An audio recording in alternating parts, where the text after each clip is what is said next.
Hello everyone, welcome to another video from Captain Hep's School of Flight. I am Captain Hep and we're not going to be talking about flying at all. This was a video that was requested by one of my subscribers about how to install, implement, use different user skins. And it's not honestly that complicated. What has actually taken up my time for the past 3 hours is trying to get Fraps to record my desktop, and it hasn't been working like at all. You wouldn't believe how buggy that is. But the upshot of it all is I have a new screen recording program which I did just buy, and I'm liking it rather a lot. What you're seeing right now, actually, while I'm recording, while I'm talking, this is actually recording in full 1080p, and I'm only losing a couple frames per second, actually, in War Thunder. So that's way more efficient than Fraps was, actually. I mean, there's a little bit of bumping you can see going on right there. It's about 20, 30 frames per second at the moment, give or take. It's bouncing around a little bit, but that's still definitely better than Fraps would be at this point. And Fraps actually would not record anything except War Thunder. Now, what you're going to see, actually, just for giggles, I'm going to like tab over. This is the program. By the way, it's called Action. You can Google that. It's like $30 US, and it's probably the most capable screen recording tool I've seen to date. I am liking it so far. So I'm going to get rid of that for now because we don't need that at the moment. Anywho, so user skins. Where the heck is my mouse? There's my mouse. Okay. I'm actually going to go away from my Saber for a little while.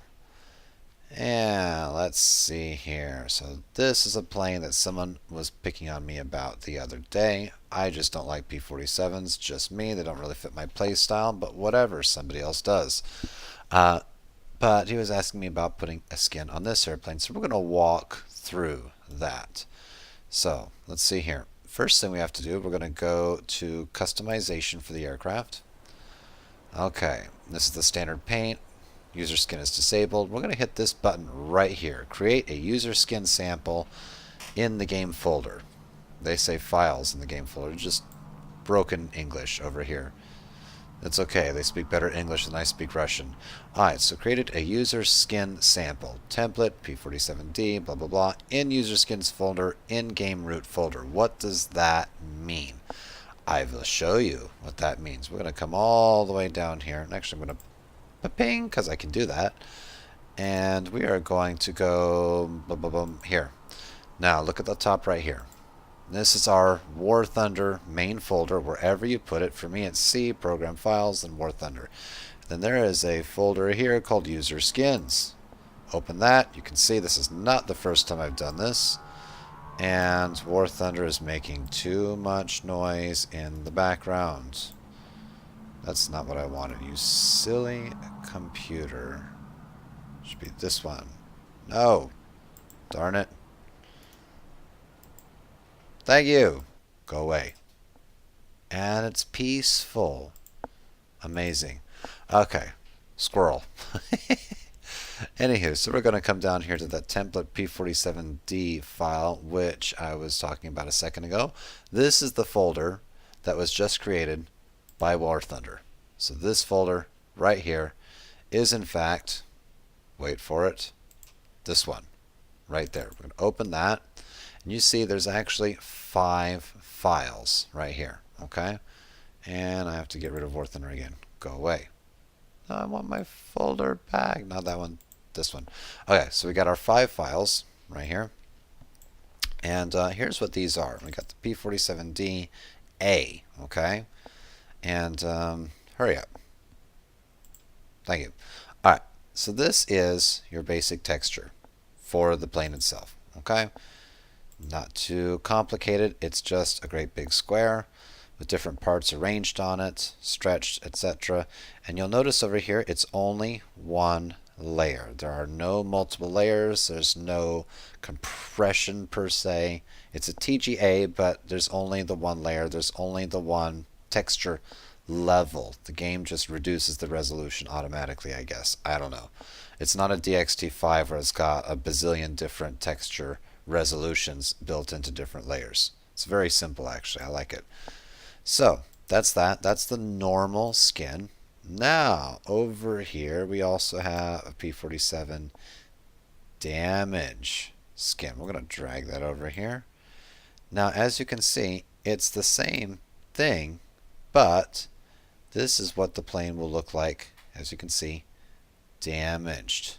Okay, so all that good stuff. This color here is actually the transparent color for the texture, so that will actually be a gaping hole in the side of your plane, and you will actually be able to see the internal 3D structure, which Gadget actually took the time to model.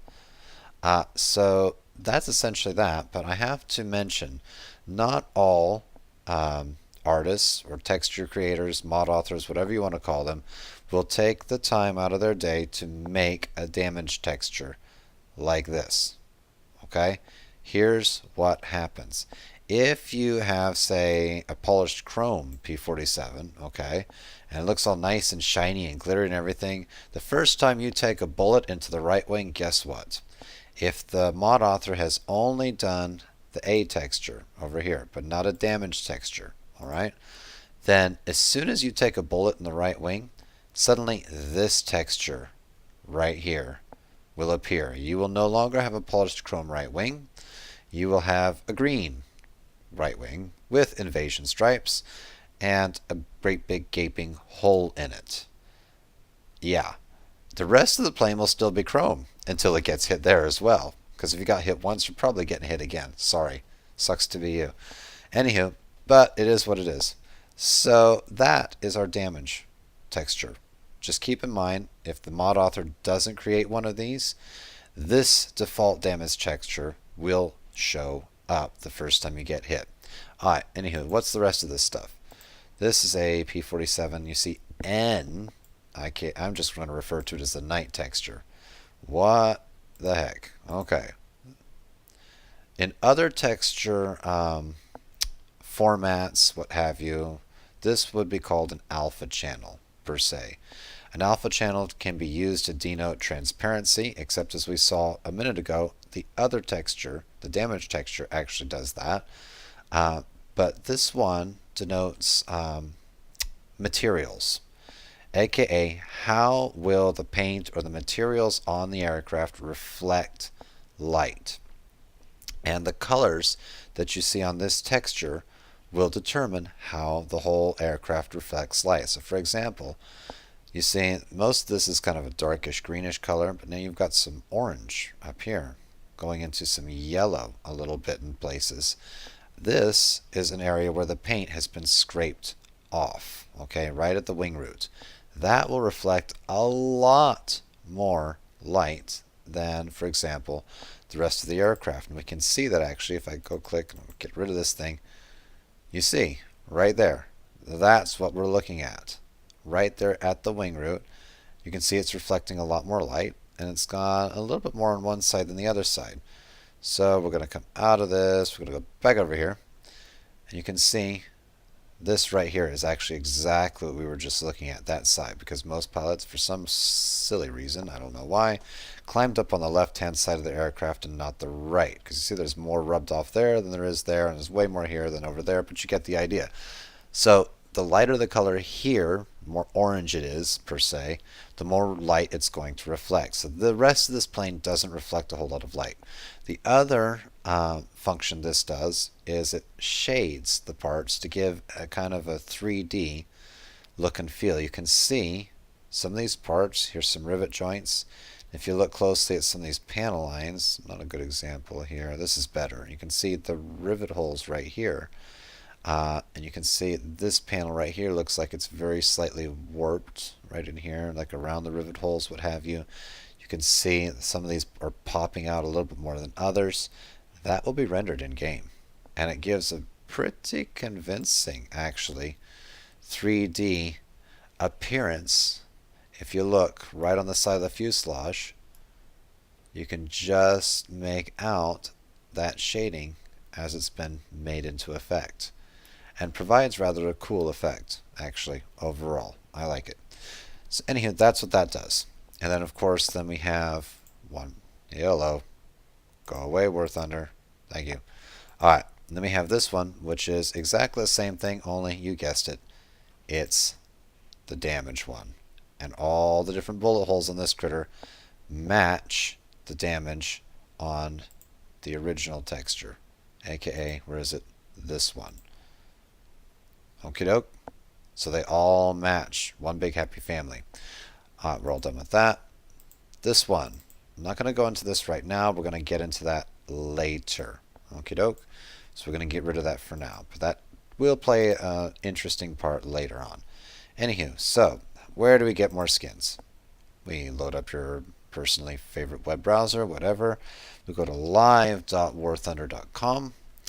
And what the things people come up with in their spare time. Squirrel. Alright, camouflages. Narrow it down so I don't get as distracted.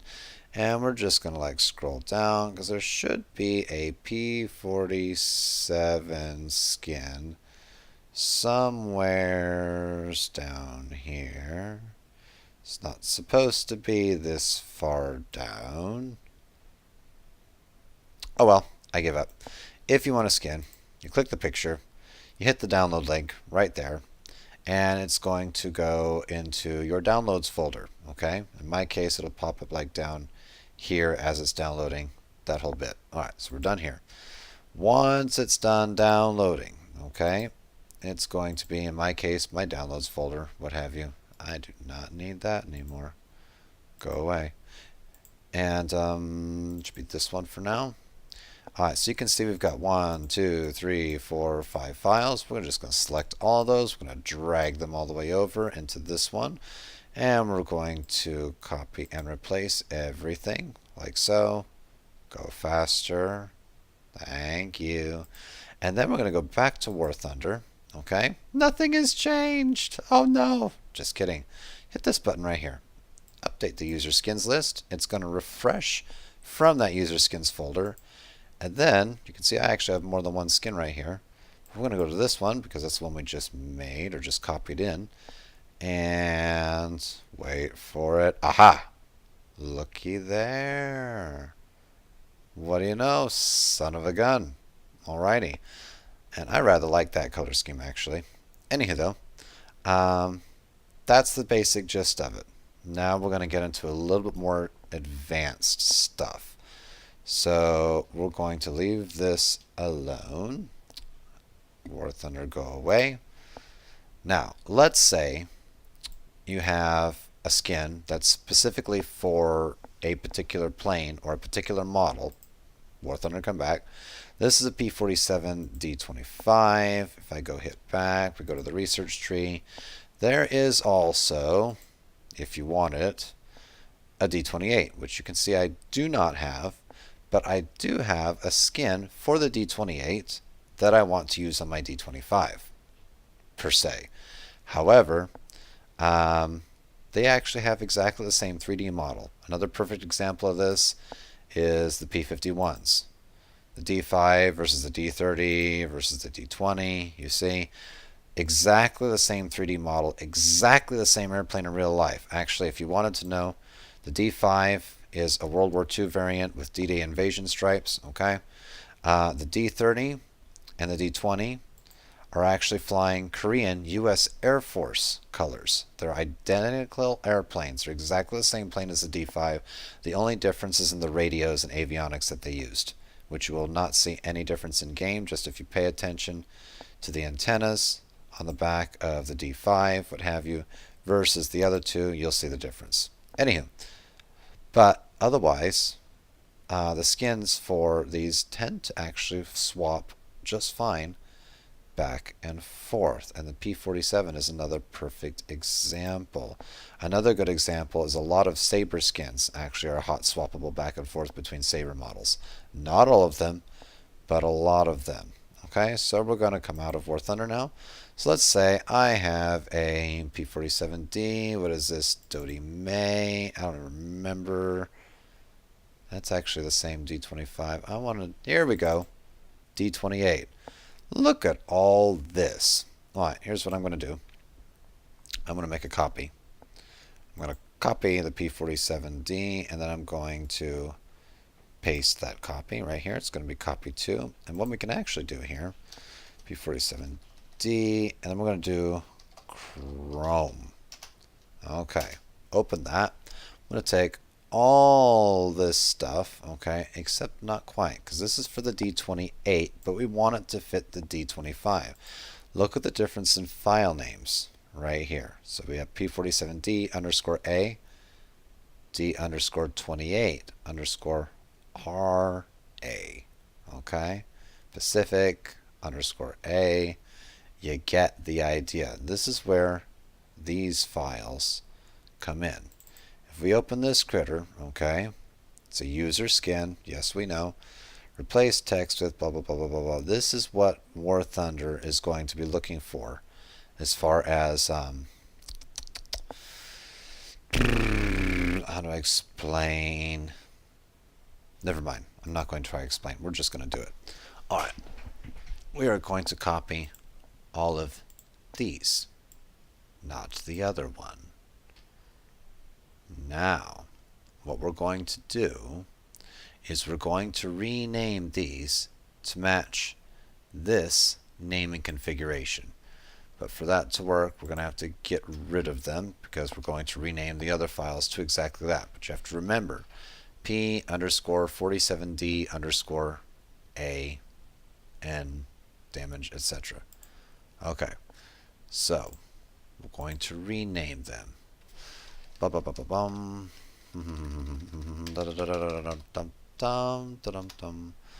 Like so. And we're just going to keep going down.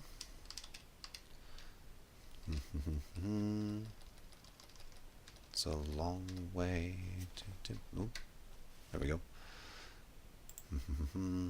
Tedious, I know. But, whoops. My bad. Press escape. Didn't want to do that. Alright, here we go. We'll do this one. Whoops again. There. And we've got just the one more. And let's go. Alright, you all see what I just did? Now we can double check. The naming conventions should be fine. I don't believe I made any mistakes here. But now, let's go back into War Thunder. Let's open our D25. Remember, that skin was made for the D28. We're going to refresh here. And look at that. Based on the folder name, I can push that one now. Wait for it. And what do you know? This skin was made for a D28, but it works just fine, you can see, on a D25 because I renamed everything. And I like the chrome on this one rather a lot, especially on this side. Although I don't understand why it's more chrome on one side than the other side. Oh well, I don't fly this airplane anyway. But, okay, so that's basically the gist of it. There's only one more thing I want to cover really fast, and based on how the night texture, you may recall, is modeled, some decals will not show up properly. Case in point, my Saber A5. I actually have two decals on here, but you can't see them. They're stealth decals. If you look closely at your screen, you can see a line right here. Okay, remember, these are user skins. No one else can see how awesome my Saber looks in black. Only I can see that. Hopefully War Thunder will fix that at some point. I'm not going to get into that right now, but it is what it is. So we go to customization. What everyone else will see, okay, is, wait for it, this. This is what everyone else sees when they look at my Saber. Okay, so they see the skull and crossbones, what have you. Alright, but yeah. But how come when I go to my Saber Dams emblem, you can't see it anymore? Well, I'm not sure. Something to do with the night model, or the night texture. But if I drag this down, watch what happens when I drag this down. Did you see what's going on with the numbers right there? Now watch the stripes. Look at that. as it comes over the stripes and over the painted areas, you see, you can see the decal, but not over the black. The reason for that is because the black, the way he did the black is it's a kind of a chrome job, just like that P47 we were looking at. It's very high gloss, or it's trying to be, but it's also black. Not sure exactly how that works out, but it means that in some planes, not just black airplanes, but chrome planes in general, the decals will not show up properly. What are you going to do? Is what it is. But remember, they only don't show up for you. Everybody else will still see them. Okay? So that's why I leave that up there. Everyone else will still see the skull and crossbones, and they'll see the normal paint scheme. But I see this. When I fly and when I'm taking screenshots, whatever, I see the black. And I think it's cool. Okay, so I think that's just about it for now. If you guys have any more questions on what we can do with that, drop me a line, definitely. And with that, see you all later. Happy flying.